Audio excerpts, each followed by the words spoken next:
let's dive into the ACC power rankings. This was an interesting week in the ACC. Wake Forest had off. They were last place last week. I'm going to leave them there until they beat someone reputable. They lost to Virginia and haven't played anyone else of note, so I'm going to leave them at 17. New team at 16, taking a tumble, is North Carolina. Allowed 70 points to James Madison. James Madison, perfectly respectable group of 5 team, but Jeff Collins' defense is bad. I remember his time at Georgia Tech and how that went so poorly, and Mac Brown brings him in to be his defensive coordinator. I think North Carolina probably needs a fresh start, bring in kind of recycled, bringing back Mac Brown, really wasted Sam Howell, wasted the great quarterback play. They've had 2 in a row, and now they don't have that, and their defense is still just abysmal. So bad loss there. They dropped to 16. Look at this group ahead. NC State blown out against Clemson, and they looked bad. I mean, they scored late to make the score not as ugly, but they were down 28-0. The game was over. Their line play is poor. Without Peyton Wilson, their linebacker play is poor. Clemson really found a lot of running lanes. Their receivers were better than the NC State DBs. The quarterback play, I thought CJ Bailey was as good or better than Grayson McCall. They were still worse at that position than Clemson with Cade Klubnik. I just thought they were a vastly inferior team. And you got to remember, NC State beat Clemson 2 out of 3 years. So, they had drawn close, and this was a real chance for them to feel like they maybe, equaled or surpassed Clemson, and Clemson just kind of slapped that away and reminded them that they are a vastly inferior program. So a dominant win for Clemson, an embarrassing loss for NC State, completely non-competitive. They've now been just totally blown out by Clemson and Tennessee, and their other games against Louisiana Tech and Western Carolina were very dicey late into the second half. So I think if you're an NC State fan, all your goals are still ahead of you. If you thought they'd go 10-2, you probably had Tennessee and Clemson as the losses. But the way they've looked in those losses and in the 2 wins makes you think this team will be lucky to be 6-6. Virginia Tech, team I was the most wrong on entering the season. They lost to Rutgers at home. It's time to admit maybe they're just not very good. I don't know if there's a whole lot more to say than that. They're not that good. Virginia, nice little bounce back for them. They lost to Maryland the prior week. This week they blow out Coastal Carolina. Their running back had 171 rushing yards. So solid win for them, but let's see how they do. Right now, their best win is Wake Forest. So let's see them do a little bit more before we get excited and move them up. And then this was a great game. Cal goes to Tallahassee, a good back and forth, but Florida State pulls it out. Florida State's offense is bad. I mean, there's no sugarcoating it. DJ is not a great player or not a great quarterback. He's not a fast runner. He has a decent deep ball, but beyond that, he's pretty limited. He looks like the guy who's at Clemson. But just like that time in Clemson, his offensive line is okay. His receivers are poor. The offense as a whole just isn't very good, and there's really no sugarcoating it. But their defense is coming along. They really shut down Mendoza and Cal's offense. And it was a close game, but if you score 14 points and you still win, that's big kudos to the defense there. Florida State had a lot of havoc plays, sacks. I think it was 7 sacks. And that's what they're going to have to make their living on.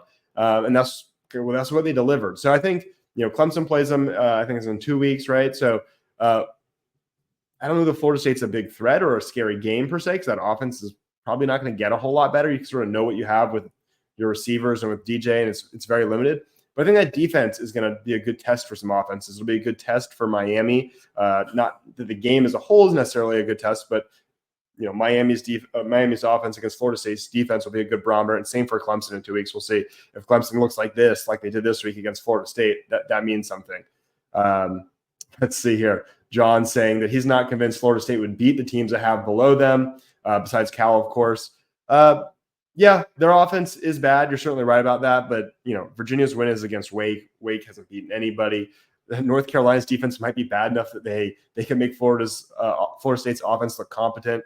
And NC State's looked awful. And so is Virginia Tech, losses to Vanderbilt and Rutgers. So, Yeah, it's close. Sure, you can argue Virginia Tech, Florida State, whatever. But I think right now I lean Florida State a little bit over them.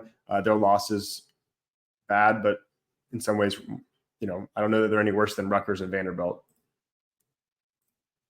Duke, they're 4-0. It's not a pretty 4-0. They barely beat Northwestern and they barely beat UConn. But this week they took care of business against Middle Tennessee State. So, kind of going to respect the results and scoot them all the way up to 10.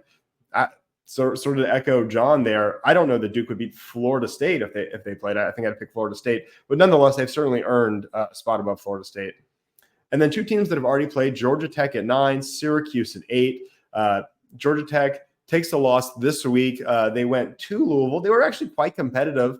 I don't think they're in maybe a massively different tier per se than Louisville, but you also have to look at Georgia Tech in a little bit of a different light. You saw them win at the line of scrimmage and beat Florida State. That really boosted perception. A lot of people were telling me I should have Georgia Tech in the top 3 after that.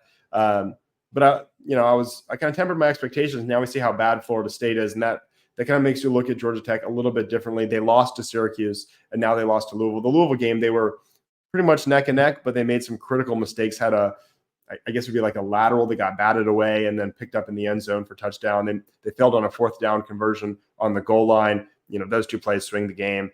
I think Georgia Tech's good though. Yeah, spot on. Scott Terry here, absolutely spot on. They essentially, gave away 14 points. You're not gonna win at Louisville when you do that. I don't think they're bad though. I don't think Haynes King overall is a good quarterback. I think they're finding momentum with their offensive line thanks to Brent Key. I think they're a solid team. Their record's not great. They've got the 2 losses already, and their wins are Florida State and 2 cupcake games. But nonetheless, not an easy win for anyone, and they shouldn't be through the rest of their daunting schedule. Syracuse is above them, rightfully so, because they beat Georgia Tech. Kyle McCord had a not so great game this week. He had 2 really, really bad interceptions that kind of cost him the game against Stanford. Stanford was pretty conservative for most of the game until they elected to go for it on some big 4th downs and got him, and that was really the difference in the game. I'll talk more about Stanford in a bit. Let's just keep moving. So then you have SMU and Stanford. SMU, they looked better. They're starting to look a lot better. This week, it was a 24-point win over TCU. They finally were able to just rely on the ground game and not pass too much. And that's what they need to do. That's going to be their formula. Kevin Jennings is a great running quarterback. He's not a great passer. If you could set him up and establish the run and then let him pass off that's going to be the approach that's going to work for SMU. 14 for 19, 137 yards passing with 2 touchdowns and no picks. That's if you're asking that of Kevin Jennings and you're playing good defense and especially running the ball well, that's how you win. They were up by nearly 40 entering the 4th quarter. Some garbage time points made it look closer, but a dominant win over a TCU team that beat Stanford, right? So this is where we're starting to see some weird conflicting results, and it's not quite as perfect up and down. Stanford goes on the road to Syracuse, picks up the win. I wasn't overly impressed with their quarterback, Ashton Daniels. He's a good runner, but as a passer, he didn't look great. They do have one really good receiver, Elick Manor, and he had a huge catch down the stretch to set up the game-winning score for Stanford. But really, that was a neck-and-neck game. Just looking at some of these comments here. Yeah, absolutely. McCord was off. One of the picks was just really both of the interceptions were abysmal, and that was the difference. And that's why Stanford is now 6 and Syracuse has dropped down to 8. That group there, Stanford, SMU, Syracuse, Georgia Tech, those are really close. I'd probably say they're kind of a tier in the conference above Duke, above Florida State, above Cal. And then maybe you have that last group after that, or maybe the 10 through 17 is really one group. But above them, you have Pittsburgh and you have Boston College, and that's probably a tier of their own right there.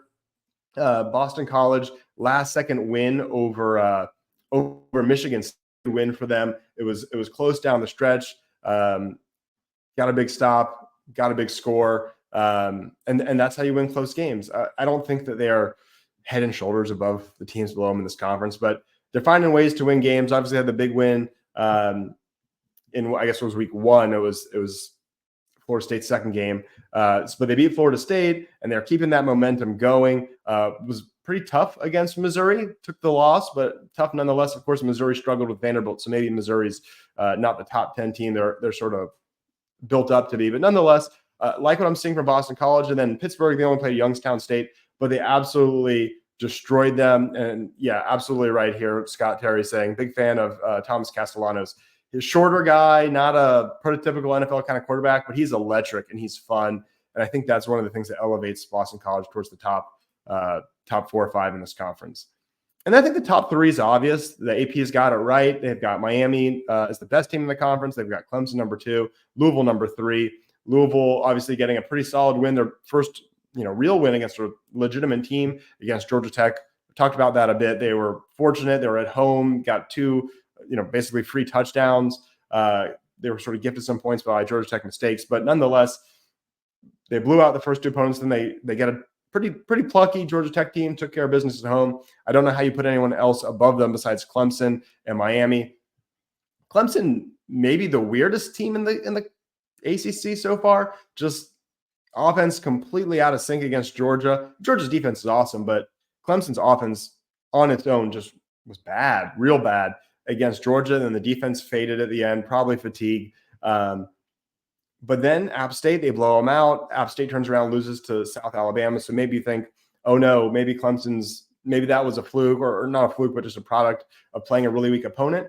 Then they turn around and do it again, get up 28-0, immediately just blitzkrieg NC State, completely overwhelmed them.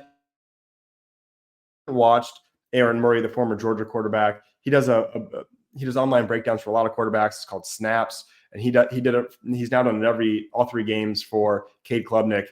And he said 95% of his throws were tremendous.